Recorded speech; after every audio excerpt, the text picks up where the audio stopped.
first thing, safety. The swords that we have are not sharp. Some of them are actually plastic. However, we have roped off this area right here. We ask that you please do not come inside of the rope. We promise to stay inside of the rope, and you promise to stay outside of the rope. So a little agreement we're going to have. So once again, we are from Kingdom Arms Sword Fighting League, located down in Fountain Inn, South Carolina. And I'm going to introduce you to the owner, Aaron Schober. Thank you, Josh. As you said, my name is Aaron Schober, Kingdom Arms Sword Fighting League, or KASL for short. Little what we do is something called historical European martial arts. Everybody knows the martial arts from China, from Japan, from Korea. A lot of people forget that Europe had a really strong martial art heritage as well. It's just with the advent of gunpowder, they kind of stuck with that, and the martial arts became turned into sports long run. But luckily for us, a lot of the masters wrote their stuff down, and so we're able to take the original treatises and, with the help of a large worldwide community, able to recreate these fighting arts as accurately as possible. So we're not making stuff up. We're working directly from the manuals, trying to be as authentic as possible. It's a great martial art. It's based off of wrestling, but wrestling with weapons. So if you combine fencing, but fencing with a variety of weapons, and wrestling, you'll have an idea of what we do.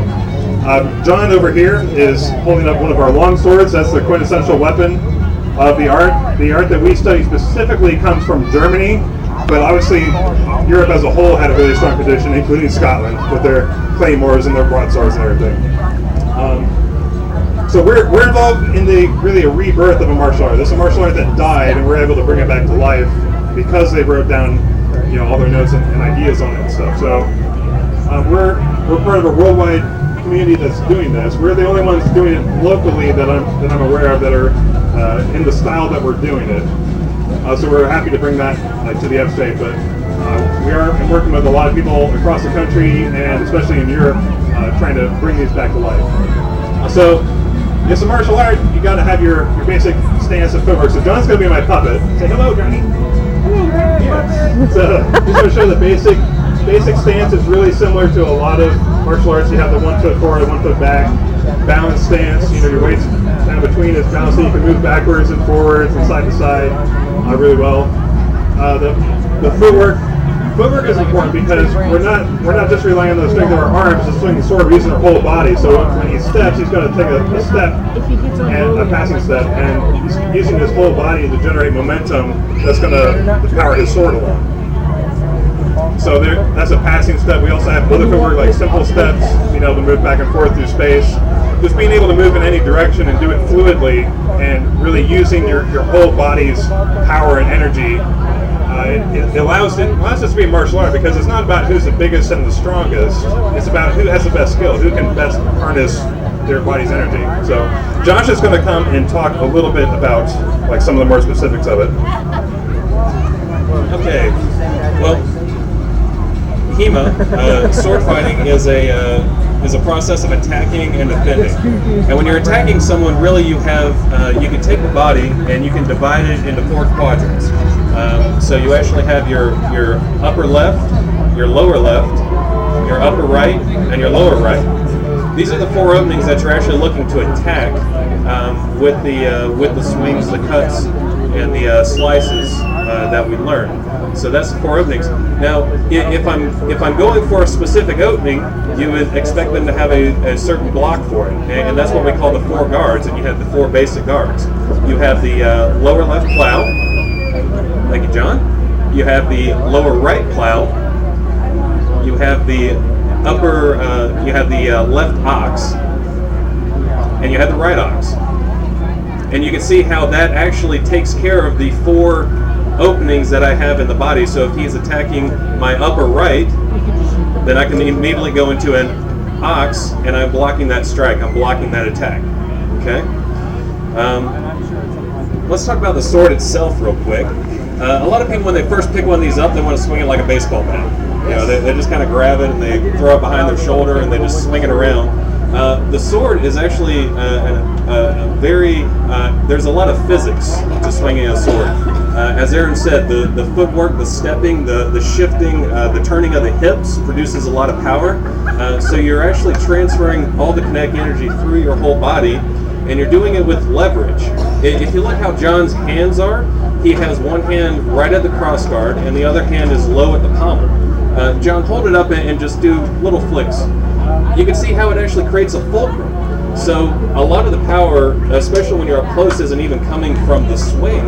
It's actually coming from that fulcrum. The pushing and pulling of the pommel up and down creates that nuance of power right there. So you can see the fulcrum that comes in. The sword actually has a weak and a strong. And John, if you can come here real quick. Hold your sword out. I'm going to push against John's sword from the strong.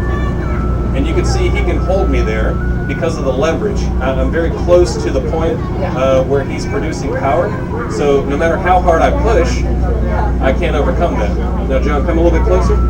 If I push on the weak of the sword, I can push it right over. No matter how strong John is, as long as I have a little strength, then I can overcome John. So there's a lot of physics that go into the sword. And lastly, we've kind of covered it already, but this is a full body workout. If you are not in shape, it will encourage you to become in shape because you are using the whole body. As Aaron said, this is wrestling with weapons. Wrestling is one of the most physically demanding things you can do. It's because you're using your whole body all the time. So it's definitely a great way to become in shape, stay in shape, or encourage you to get out and get into shape. So that's it. I'm going to turn it back to Aaron to cover some of the cuts, and then we're getting to the live demonstrations. Woo. Yeah, that's what everybody likes to watch. Just some of the basic cuts is targeting those 4 openings that we were talking about. So if my puppet John, he's going to do exactly what I told him to. He's going to go through what we call the Meyer drill. It's named after Joachim Meyer. It's just cutting to the 4 different openings. So he's going to use cuts from above and cuts from below to go to the 4 different openings. So he's doing without footwork here just to make the drill easier. But obviously he's starting and ending in the different guards as well. So while he's attacking, he's actually ending up in positions that are pretty well defensive for him as well, because he's smart. He doesn't want to just attack the full bore and leave himself open in case he misses. We also those are the basic strikes, but we also have what are called master strikes. Just for instance, he can demonstrate some of those. There's the Zornhau, which is the most powerful one. There's the Swerchau, or the cross strike. And that can be directed at all 4 openings. So he's a good puppet, isn't he? He's doing a good job. We have the Schielhau, which is very good. It's a vertical descending cut. The Krimpau, which is a crooked cut. It cuts across the body to the other side. That one's you can fool people with a lot of times because it's going away from you. And then you have the Scheitelhau, which is the scalp cut, for obvious reasons. You're aiming right at the top of their head. So there's lots of different stuff. The martial art is based on really simple principles, but there's a lot of variety in it. And so we're actually going to go right into the choreographed fights here. We generally do live fighting and just everybody, just unscripted, unchoreographed, sparring. But for right now, we actually put together a few plays that are choreographed, just so that we can run through and tell you exactly what's going on, to give you in the audience a better feel of what's going on. Because a lot of times it's too fast. A lot of times you start an action and stop it midway, and you resort to something else, and so someone watching it really can't tell what all is going on. So we put together a few plays, and once again, this is not stuff that we're making up on our own. These are actually historical techniques that we put them together in our own way, but these are real moves. This is stuff that they really would have used, and these are only one option available to you. There's just from the moves we put together could probably be rearranged in hundreds of different ways, and there's really just thousands of different ways you could fight. Okay, so what we're going to do, they're going to run through a series of plays, and then we're going to break it down step by step and show you what's going on. And then they'll run through it again full speed. So go ahead, guys.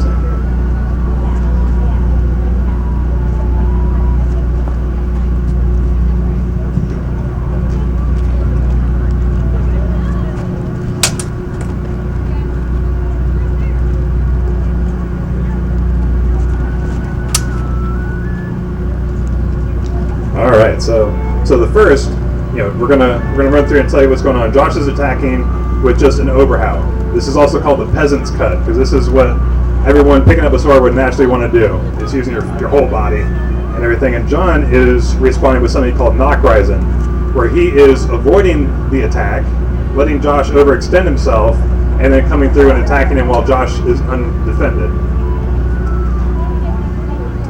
All right, so the next thing would be Josh is going to defend himself in Kron, and then move in to wrestle and throw John to the ground. So he's probably not going to throw him right now. He might, but but yeah, he's quickly defending himself and then moving in to wrestle.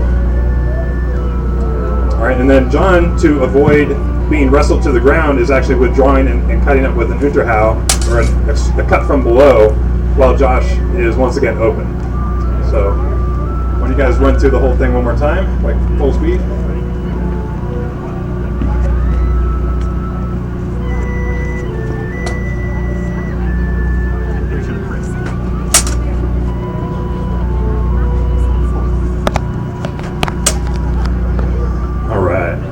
So there's a lot going on there. All right, so you guys need a break? You good? All right, so yeah, it's physically exhausting, but it's fun. So we'll go ahead and go. You guys want to run through like all four, and like right off the bat? Okay. Go through step 4. Start off and then break it down. Okay. All right, so let's start with the second play we worked out here. So sword count.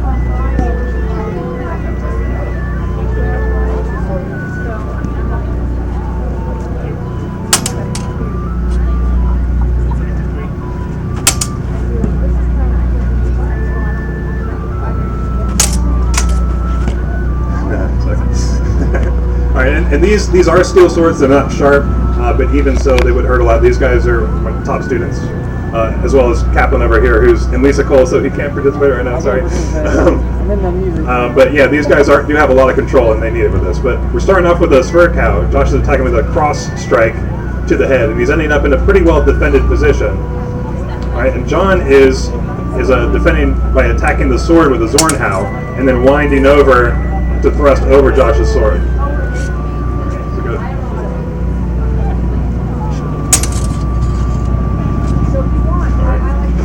Josh is defending himself from that by just leaving that side and attacking with his workout to the other side. In this case, down toward John's ribs. So this is they're not wrestling here. John defended one opening, so Josh is just attacking another opening. And then John is defending from that by thrusting Josh's sword aside and striking him in the face with the pommel, which is always good. If you ever heard the expression to pummel somebody, that's where that comes from. So,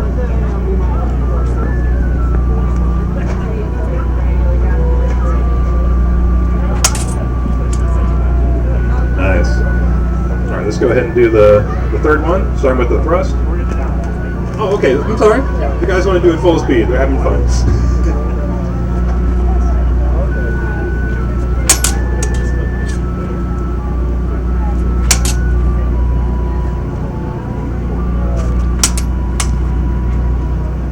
Very good, very good. All right, one more with the longsword.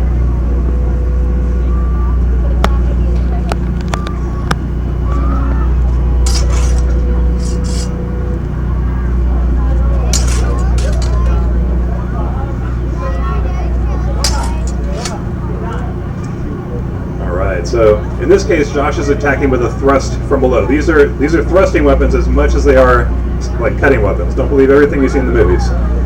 And John is defending with a Shielhau, which clears Josh's sword out of the way and then cuts down or thrusts into his face, which is always a good move. Always a good option. All right, so Josh is defending against that by winding, using the leverage of the sword to take control of John's sword and thrusting him in the face. Once again, the face is always the favorite target. All right, so John is defending against that by doing something called like schnappen or snapping.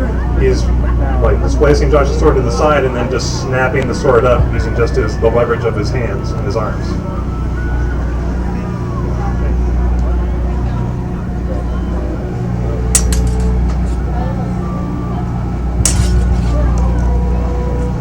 That's my favorite move. That's just pretty. That's not bad either. So that's the long sword. We work with a variety of weapons. That's the main weapon, but we're also going to show some other weapons as well. We're going to do daggers and then single-handed sword as well, just to give you guys an idea of what's going on.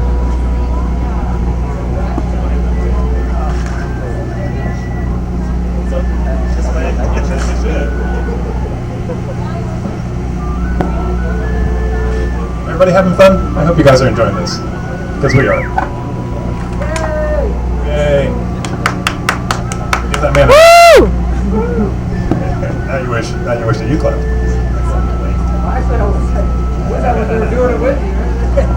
Alright folks, we're going to move on to the one-handed sword, and like Aaron said, we're working with a variety of weapons. The one-handed sword, obviously a lot shorter. You're using it one-handed, that's the name. We're actually going to demonstrate 2 Messer style fights, and then we're going to get a little Scottish and do a broadsword style fight. So seeing how this is the Scottish games. Everybody can be Scottish for a day. That's right. Everybody should be Scottish for a day. If everybody were Scottish for a day, the world would be a better place, my friends. Let me tell you. So they're going to run through their first set.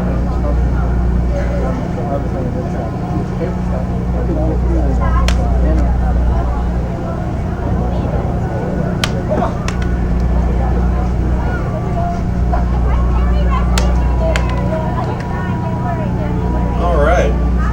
Now we're going to break it down a little bit and explain actually what they're doing. John is starting out with an overhowl, which is a strike from above. Aaron is going to then come. He's going to counter with a Vexel and then come to the head. So you can see how Aaron's starting. He's actually starting with a sword low, coming up, pushing the incoming attack aside, and then winding up with an attack of his own.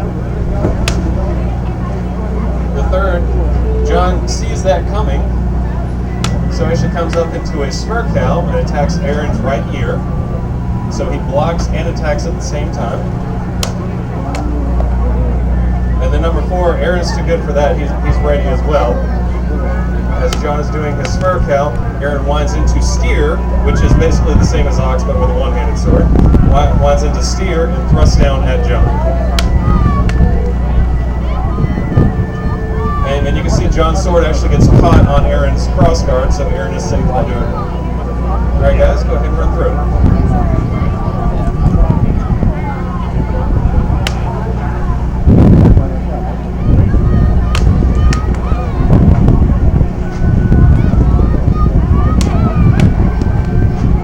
Very good.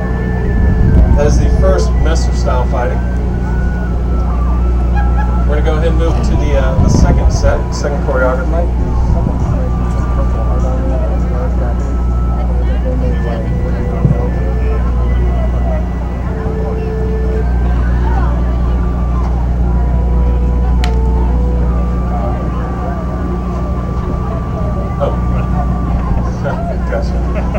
John is starting with a left overhowl, so he's attacking with a left overhowl. Aaron's actually coming in at the half sword. Why is he doing that? So he can actually gain power or leverage against John's incoming attack.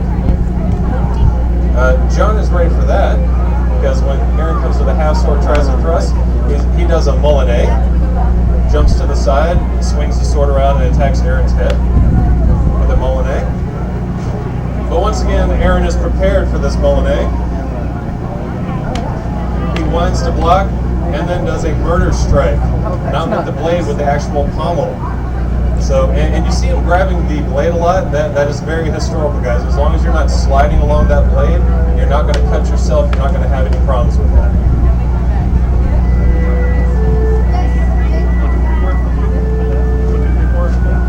We're going to run through a full speed real quick. Left overhowl. Blocks at the half sword thrust. The balloon is the new opponent. Joe counters with the Molinet. And then Aaron blocks and does a murder strike to the head. Alright guys, that was the 2 Messer. Here comes the 1 broadsword. A little bit about the broadsword. It has the curved covering on the hand. The other thing you'll notice is that their footwork is going to be a lot different. You'll see that they're a lot more planted. The broadsword is a blade-heavy weapon, and there will be a lot more swing. Aaron. Guys, we can keep the balloons out of the per our original agreement.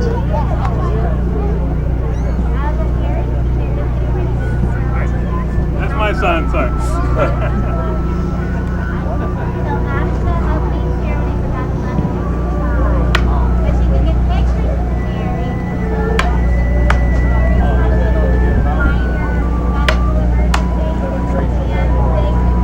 Let's go through what they're doing real quick. John's just starting out with a cut to the head, which is just a straight attack right at Aaron. Aaron actually parries with St. George and does a right middle howl coming across the middle howl, coming across the middle of John. John then comes and parries with his point down and counters attack to Aaron's right leg or to the thigh. And then Aaron, prepared for this as always, does a shift back to avoid and attacks and does a cut to the head of his own. Very good. Doing full speed real quick, guys. We'll wrap this one up.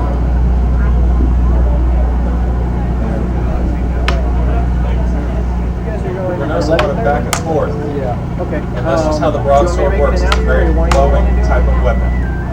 Very good. All right, lastly, we're going to do daggers because these are, this kind of represents, everybody in the Middle Ages had a dagger. That was just kind of, you're walking down the street, you're going to have an 18-inch piece of steel on you. And this is where really wrestling comes into it big time because you're in such close proximity. And John, once he catches his breath, is actually going to cover the commentation for this.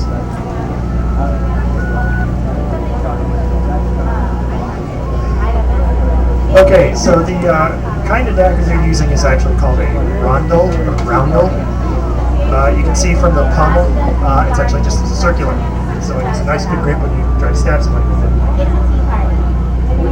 They typically range to about 12 inches long, so they're not small guys, right? So these guys are going to run through a couple dagger plays.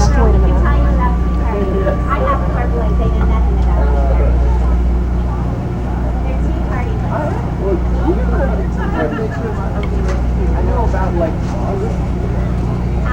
just stop. Alright, so step one of that is just called a overstitch, just high stab. And Josh is going to counter that by blocking to the outside and just pushing Josh's arm out of the way and just coming in for another thrust. Now Josh is going to actually counter that by a scissor. You can see his arms come up on both sides of Aaron's wrist, lock him up and just push him right down to the ground. You see he's grabbing his dagger for leverage. Number 4, Aaron is actually going to counter with the exact same thing. He's just a split second faster than Josh. He'll have the leverage advantage and just be able to flip him right over.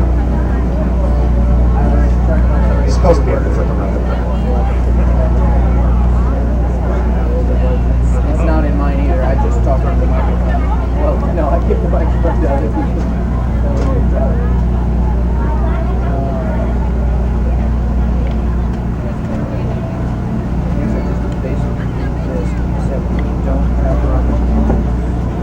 Alright, so the second dagger play we've got ready for you is actually going to start the same way.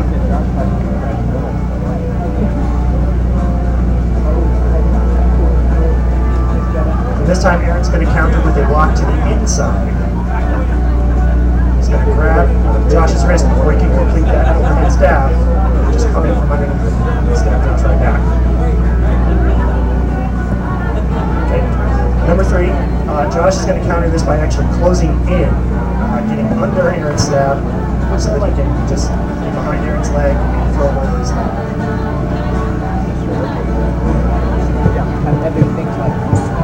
And then step 4 of that is Aaron's actually going to try and wrap Josh up before he can complete that and lock Josh's arm up and just throw him back up the same way.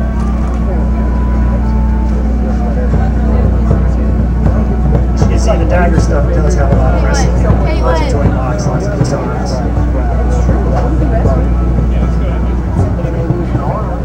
Play number 3, also going to start with another overstitch. This time, Aaron's going to block underneath. And he's actually going to use his dagger to lock up Josh's elbow. You see, he just gets leverage on that elbow with the dagger, and Aaron just completely locks Josh up. Number 3 in that is Josh is actually going to turn in and keep his elbow bent so that he can slip in behind him. So by being able to bend his elbow, Aaron can't get the leverage on it, and Josh is able to close behind him. Number 4, I'll be like this one. Josh is going to turn around. Aaron just switches back to the other hand and just turns right around. It's Josh. Okay, which ones are you on? Okay. Alright, Full speed.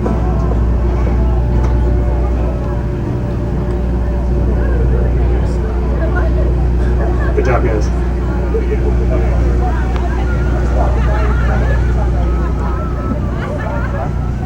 All right, so that's just a taste of what we do. Sorry, catch my breath a little bit here. We work with a variety of weapons like we should. Kaplan too, but he's in there too. So we're in Fountain Inn. We have weekly classes. We have private lessons, a lot of stuff. You can check us out at Birthday parties. Oh, we do birthday parties specifically for little kids, but everyone's a little kid at heart. So, Knight and Princess theme, and we're at swordcarolina.com. We got a booth right over there if anybody has any questions, and we're going to be doing more demonstrations. We'll probably do some sparring and stuff throughout the day too. So definitely come and check us out. And thank you very much. Thank you, Josh and John. So.